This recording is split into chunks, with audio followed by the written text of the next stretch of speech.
Hey there. I wanted to talk today about profit in the hemp industry. And I'm Kara Janowski, hemp CFO and profit strategist. I help hemp businesses, particularly in the product making sphere, to generate more profit through increased revenue and watching their expenses. So, my accounting firm has been in hemp for the last 4 years, and I've been in cannabis for just about 11 years now.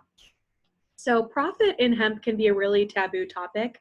A lot of people come to this industry from more traditional careers and maybe some fairly large corporations, and they're bringing their expertise to a new industry that is not so focused on the money and more focused on bringing positive change to the world.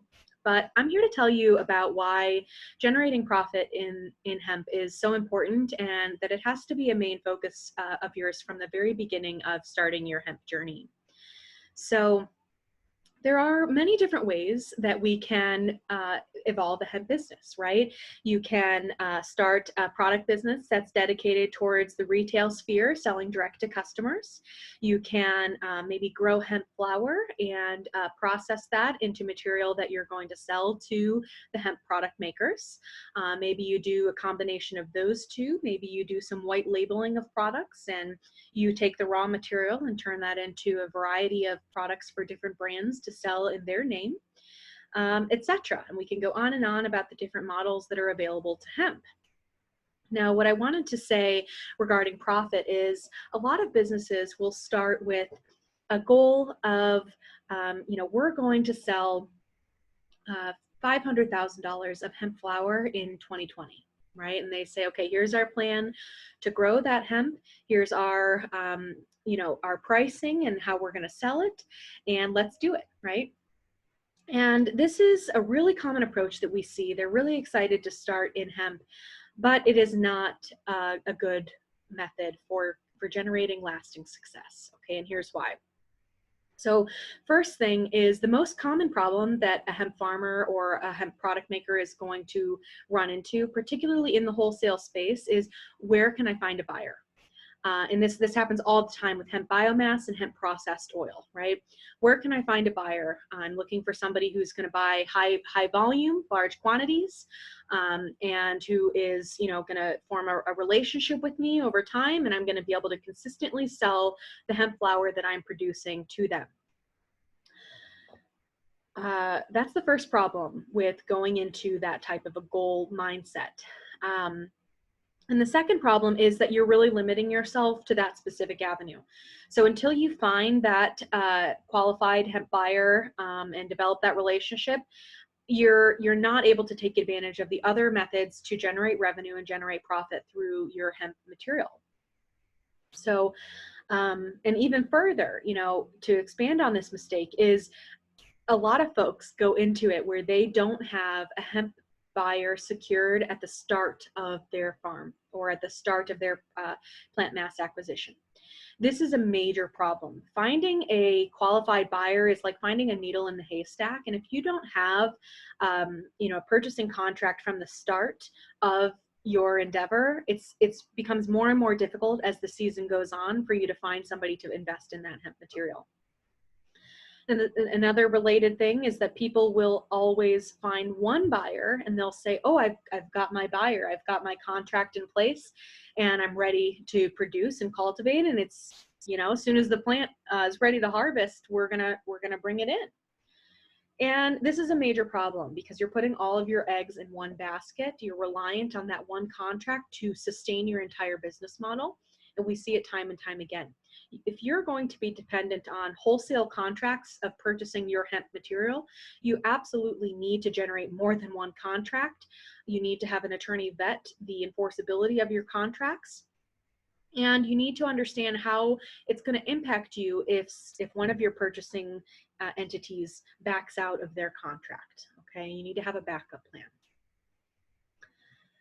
Other methods of focusing on profit in the hemp space, in the wholesale hemp space, is to offer additional services to others. Okay, if you have hemp biomass or if you have hemp processed oil and you're just looking for somebody to buy your product as it is, you're limiting your buying pool dramatically.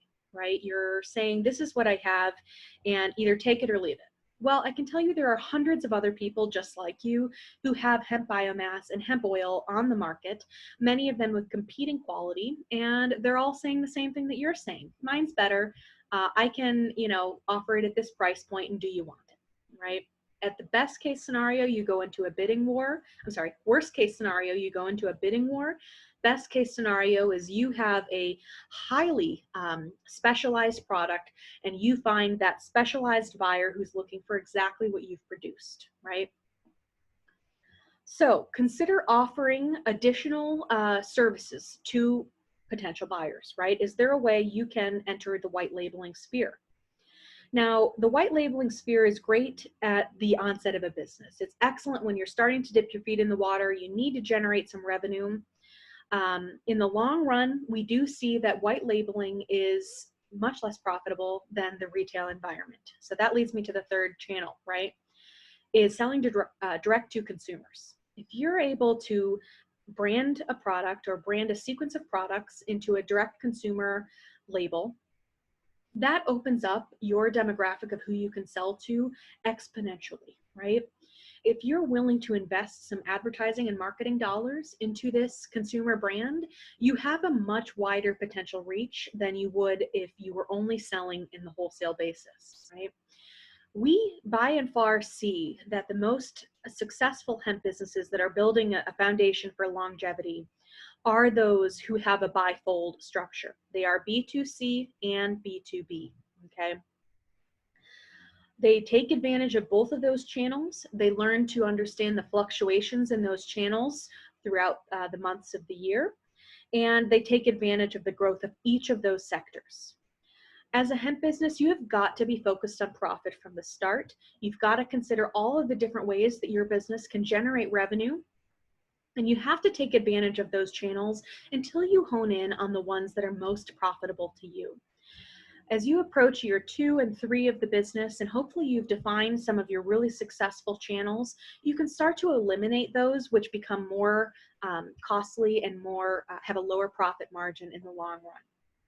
Right, so as we said, the white labeling tends to decrease in profitability over time, because if you're negotiating, if the buyer is negotiating their contract, you could see a reduction in price based on the volume. And or they may have had enough sales to develop their own infrastructure, purchase their own equipment, and start producing their own products, right? So they no longer need you. You're literally investing in your competition.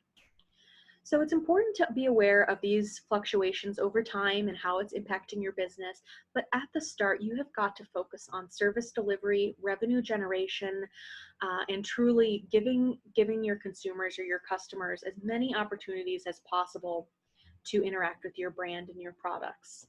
And don't limit yourself to just selling hemp biomass or processed oil, because so many out there are doing it. So I hope this helps.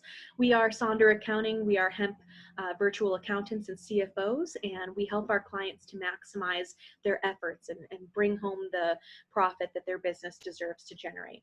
If we can help you, please reach out. We've recently written a book, The 10 Biggest Financial Mistakes That Hemp Business Owners Make. It's totally free, and we'd love to share that with you.